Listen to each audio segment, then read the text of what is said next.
தூரத்தை பார்த்தாலும் உங்களுக்கு பட்டம் தெரியும் கோபுரமும் ஒளிமரமும். அந்த கோபுரமும் ஒளிமரம் என்ன இருக்குன்னா அங்க பகவத் சாநித்தியம் அவங்க இருக்கிறத பத்தி நமக்கு முன்னாடியே தெரியப்படுத்துறது. அப்படி ஏற்பட்ட அந்த குடிமரத்துல என்னதான் இருக்கு, எதுக்கு இந்த மாதிரி 3 நாளைக்கு யாகசாலை போட்டு கும்பாவட்டை பண்றாங்க நிறைய கேள்வி வரும். பரவாயில்லும் அது சம்சயங்கள் இருக்கு. நான் சின்ன சொல்றேன், அந்த கொடிமரம் நீங்க அப்படி லீஸ்டா நினைக்கிறது கூடியும் நிறைய தேவதைகள் அது இருக்காங்கிறதுக்கு நான் இப்ப என்னதான் இருக்குன்னு சொல்றேன். ஏன்னா நம்ம கொடிமரம் எடுத்தோம்னா அது ஒரே ஒரு கல்விலையோ மரத்திலையோ ஆன சிலை ஸ்தம்பமா இருக்கும். அதுதான் அதுல மெயினா பகவானுக்கு உரிய ஒரு, அதாவது அதுலதான் நம்ம கொடியேற்றி சர்வ தேவதைகளை ஆஹ்வானம் பண்றோம் உற்சவத்துக்கு. உற்சவம் ஆரம்பிக்கிற சமயத்துல எல்லா தேவதைகளும் இங்க வரத்துக்கு அந்த கிருட கொடி தான் அதுல இருந்து அவளை ஆஹ்வானம் பண்றது. எல்லா தேவதாலையும் இங்க கூப்பிட்டு இங்க பிரம்மோற்சவம் நடக்கிறது, பகவானுக்கு கைங்கரியம் பண்ணிட்டு இருக்கா. அதுல வந்து எல்லாரையும் ஆசீர்வாதம் பண்ணும் போது ஆஹ்வானம் பண்ணக்கூடிய ஒரு முக்கியமான அம்சம் கொடிமரம். அதுல பார்த்தோம்னா அந்த தண்டத்துல வந்து பிரஜாபதி இருக்கா, தண்ட அக்ரத்துல வந்து பக்ஷிராஜ கிருடன் இருக்கார். அது மாதிரி எட்டியில வந்து சுதர்சனம் இருக்கார், சக்கரத்தாழ்வார் இருக்கார். அது மாதிரி பலகாத்திரைய 3 பலகை இருக்கும். அதுல அந்த 3 பலகையில பார்த்தோம்னா முதல்ல அதுல அக்னி, சூரியன், சோமன் சொல்லி 3 பேர் இருக்கா.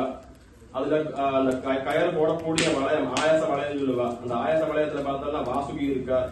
அதுல போடுற அந்த முப்பிரி நூல் இருக்கு, முப்பிரி கயர் தான் யூஸ் பண்ணணும். அதுல வந்து பார்த்தோம்னா பிரம்ம விஷ்ணு மகேஸ்வராதிகள் இருக்கா அந்த முப்பிரி நூல்ல. அதுல பார்த்து சாத்திக்கூடிய தர்ப மாலை பார்த்துருப்போம் ஃப்ரெண்ட்ல முன்னாடி அழகா தர்பையால மாலை சாத்திருப்போம். சும்மா சாத்தலே. அது வந்து சரஸ்வதி இருக்கா. அது மாதிரி அதுல அந்த ஆதார பீடத்துல பார்த்தோம்னா அஷ்ட தேவதைகள்லாம் இருக்கா, இந்திராதிகள் முதலாளிகள் இருக்கா. அதுல கட்டுற மணி சும்மா கட்டுறது அது வந்து பிரம்மா இருக்கா. அது மாதிரி அதுல பண்ணக்கூடிய ஓரோ காரியத்துக்கும் ஓரோ தேவதைகள் இருக்கா. அவளுக்கான உபச்சாரங்களை பண்ணி அதை நிறைவு பண்ணாதான் அந்த பிரதிஷ்டையானது பூர்த்தி ஆகிறது. அதனால அதை முன்னிட்டு தான் நம்ம வந்து விசேஷமா யாகசாலை போட்டு நமக்கு அந்த கௌதுக துவஜம் முன்னாடி ஆவானம் பண்ணிச்சிருந்தோம். ஒரு கௌதுக துவஜத்துல அதுல இருந்து கலாகரம் திருப்பி பண்ணி கலசத்துல எடுத்து டைரக்டா அதுல இருந்து போட்டா போறாதா கேட்டா அது முடியாது. எப்பவுமே அது வந்து ஜலம் அக்னி, பிராமணன் ஜலம் அக்னி வழிதான் அது வந்து புனப்பிரதிஷ்டை ஆகணும். அப்படிதான் சாஸ்திரங்கள் சொல்றது. அதனால நம்ம ஊர்ல காலாகாலமா வைகால பகவத் சாஸ்திரமா உக்த ரீதியான பூஜைகளும் ஆகம சாஸ்திர ரீதியான உற்சவங்கள்லாம் அனுப்பிச்சு வந்து இருக்கும். அது மாதிரி இதுலயும் இந்த கொடிமர பிரதிஷ்டையிலையும் வைகான பகவத் சாஸ்திரத்தை என்ன சொல்லி இருக்கோம், நம்ம ஞானம் எழுதுனதில்ல, முன்னாடி ரிஷிகள்லாம் எழுதி வச்ச வாக்கியங்கள் இருக்கு, பிரமாணங்கள் இருக்கு. அதை ஒட்டி நம்மளால என்னெல்லாம் முடியுமோ அதெல்லாம் நம்ம 3 நாளா செஞ்சிருக்கோம். நம்ம வந்து முன்னாடி ஆரம்பிச்சு அதுக்கு சுத்தியானது பஞ்சகி சுத்தி, பஞ்சகவி சுத்தி, புண்ணிய சுத்தி எல்லாம் பண்ணி சம்ஸ்காரங்கள்லாம் பண்ணி எடுத்து அதுக்கு மேல அந்த புதிய நூதனமான பக்திராஜர் இருக்கா. அவருக்கு அதிவாசங்கள்லாம் போட்டு 3 அதிவாசம், பஞ்சகவி அதிவாசம், க்ஷீராதிவாசம், ஜலதாசம் பண்ணி நேற்றுக்கு எதாவது பார்த்துட்டு விசேஷமா அபிஷேகங்கள்லாம் இருந்தது.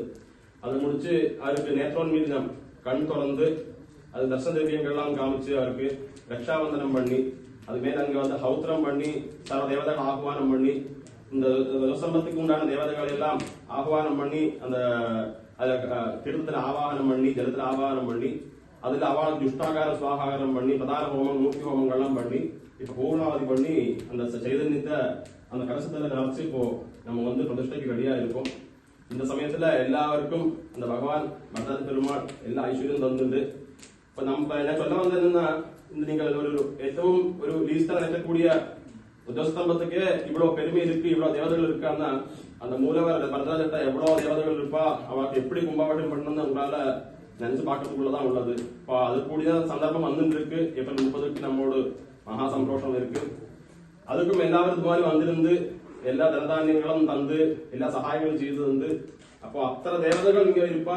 அந்த தேவதைகளுக்கு உண்டான ஆகுதி பூஜைகள்லாம் 8 காலமா நடக்க போகுது. நம்ம ஊர்ல விசேஷமா உத்தமோத்தமமா நம்ம வந்து 21 யாககுண்டம் போட்டு அதுல 8 காலமா விசேஷமான ஹோமங்கள் பூஜைகள்லாம் பண்ணி அவரோடு இதுக்கே இவ்வளவு பண்றோம்னா அதுக்கு எப்படி பண்ணுவோம் மேரேஜ் பார்த்துருக்கோம். அந்த லெவலுக்கு நமக்கு தயார் பண்ணி வச்சிருக்கோம். பகவான் ஆசீர்வாதம் நம்ம எடுக்கல, அவரோட பரிபூர்ண ஆசீர்வாதத்திலையும் கிராம ஜனங்களோட கமிட்டியோட தான் ரொம்ப உற்சாகத்திலையும் பகவான் வைபவமானது நடக்க போறது. இப்போ இன்னைக்கு இப்படி வந்து சன்னிதானம் இருக்கிற மாதிரி அந்த கர்மாக்களையும் எல்லாரும் பங்கெடுத்து பகவான் சைதன்யத்துக்கு பரிபூர்ணமா பாத்திருவதாகணும்னு பிரத்யேகமா விதமா கேட்டுக்கிறேன். மேற்படி முகூர்த்த தானம், யாத்திரை தானம் முடிஞ்சு கடம் பொறுப்பாடு நம்ம முகூர்த்தத்துல பகவானுக்கு பிரதிஷ்டை நடக்கும். அதுக்கு பெருமாளுக்கு தீபாராதனை ஆசீர்வாதம் இருக்கும். எல்லாரும் பங்கெடுத்து இந்த பகவான்கிட்ட எல்லாருக்கும் எல்லா அபிட்டங்களும் கிடைக்கணும் நம்ம பிரார்த்தனை பண்ணியிருக்கோம். நீங்களும் கேட்டாலும் கிடைக்கும், கேட்காம கிடைக்காது. கேட்காம திரும்ப இருந்தாலும் உங்க அபிட்டங்களை பிரத்யேகமா பிரார்த்தனை பண்ணிக்கும்படி எல்லாத்தையும் பிரார்த்திக்கிறேன். சர்வத்திர கோவிந்த நாம சங்கீர்த்தனம்.